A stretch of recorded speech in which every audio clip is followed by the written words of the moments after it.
ねえねえ、すみれ。今日はどんな話題について話していくと？葵、今日はね、ディズニーの実写版、モアナと伝説の海の予告編が公開されたんだけど、それが大炎上している話題についてよ。現在、この実写版、モアナと伝説の海の予告編に対して、ファンからの圧倒的な不評が集まっていて、歴史的な大失敗作となる可能性を秘めていると言われているの。今日は、なぜ予告編がそこまで酷評されているのか、そしてネットユーザーからの辛辣な反応とディズニーの現状について徹底的に解説していくよ。は？天下のディズニーがまたやらかしたと？予告編だけで歴史的大失敗の可能性があるってどんだけやばいもん作ったんね。バッテン、そんなにひどいなら逆にちょっと気になってきたばい。そうなの。実はロボットのような演技やマウイ役を再現するドウェイン・ジョンソンの滑稽な外見、アニメ版よりも CG を多用した生命感のない背景など、ディズニーの実写版、モアナと伝説の海の予告編は、控えめに言っても印象に残らないものだったんだよ。ロボットのような演技に生命感のない背景って、それ、もう実写にする意味あると？アニメの方がマシやったって言われとるのが目に見えとるばい。確かにね。この映画は2025年公開のレイチェル・ゼグラー主演の白雪姫のように公開前から大きく物議を醸しているわけではないんだけど、ファンからの圧倒的な不評からもわかるように本当に歴史的な大失敗作となる可能性を秘めているんだよ。白雪姫も相当荒れとったけど、それとは違うベクトルで嫌われとるんやね。純粋にクオリティで呆れられとるって一番きついパターンやん。ところで、その予告編の中で少しでもマシな部分はなかったと？ディズニーの実写版、モアナと伝説の海の予告編で唯一良かった点が、それはアニメ版で見られた自信に満ちた活発なモアナを再現しようと最善を尽くしているキャサリン・ラガイアの存在だよ。ほう、主役のモアナ役の子は頑張っとるんやね。そこだけが唯一の救いっちゅうわけか。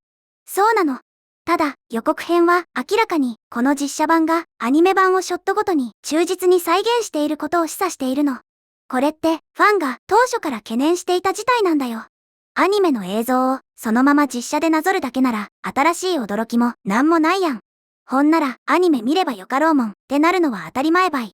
その通りだよ。さらにキャスティングについても色々と背景があるの。キャサリン・ラガイアのキャスティングは一部で批判を浴びたんだよ。なぜかというと、ディズニーがわずか1年前に白雪姫で人種にとらわれないキャスティングを行い、レイチェル・ゼグラーが白雪姫役に抜擢されたのに対して、モアナと伝説の海では人種に配慮したキャスティングを選んだからなの。ああ、なるほどね。作品によって人種への配慮の基準がブレブレやけん。なんでこっちは配慮してあっちは無視するん？で突っ込まれたんやね。ディズニーのご都合主義が見え隠れしとるばい。鋭いね、葵。幸いなことに、キャサリン・ラガイアは予告編でほとんどミスを犯さず、制作陣に少しばかりの猶予を与えている状態だよ。キャサリン・ラガイア演じるキャラクターは、アニメ版よりもずっと強烈な印象で、これは大きなプラス要素だと言われているの。主役の子がバッシングの盾になっとるようなもんやね。けなげで泣けてくるばい。で、それ以外が全部ダメってことなんやろうけど、一番の戦犯は誰なん？実は予告編に対する嫌悪感の大部分はドウェイン・ザ・ロック・ジョンソンの容姿に向けられているの。え、ザ・ロック？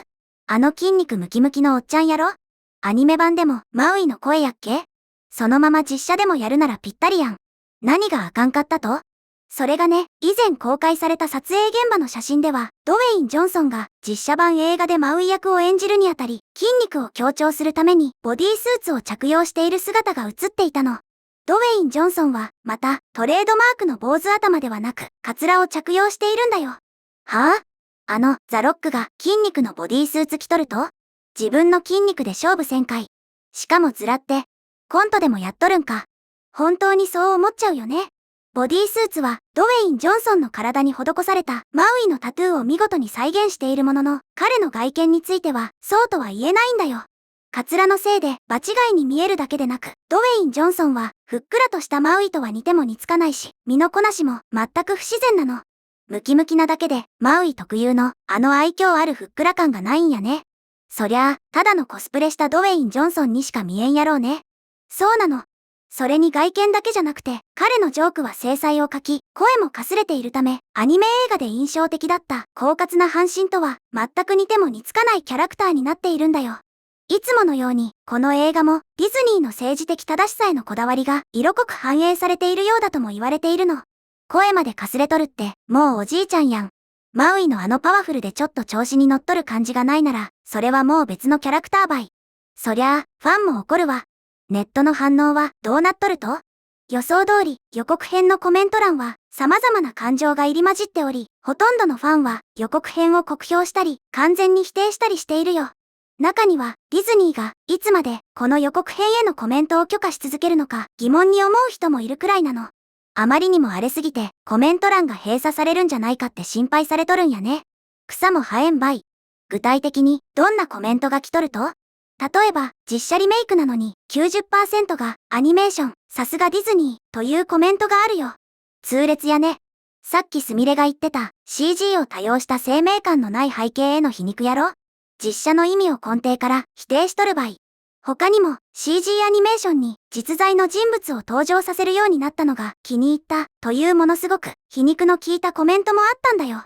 それ、もう実写映画じゃなくてただの合成映像やん。コメント欄のセンスが高すぎて笑ってしまうばい。さらに、いずれアニメ映画と実写版リメイクが同時に公開される時が来るだろうと付け加えた人もいたの。確かに、ディズニーのリメイクのペースが早すぎて、ついに同時公開になるんやないかっていう見事なツッコミやね。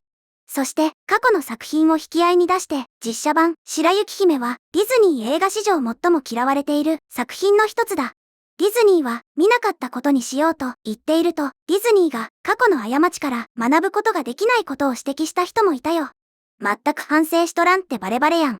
視聴者を舐めとるとしか思えんばい。で、ここでみんなにお願いがあるの。もし、この動画が面白いなって思ったら、ぜひ、チャンネル登録とグッドボタン、高評価を押してね。よろしく頼むばい。さて、話を戻すね。こうした否定的なコメントやミームが殺到する中、この映画の予告編は YouTube に公開されてからわずか2日足らずで再生回数433万回を記録したの。でも、高評価4万4000件に対し、低評価12万6000件という驚異的な数字を記録したんだよ。過去の傾向からすると、低評価の比率は今後さらに上昇する可能性が高いの。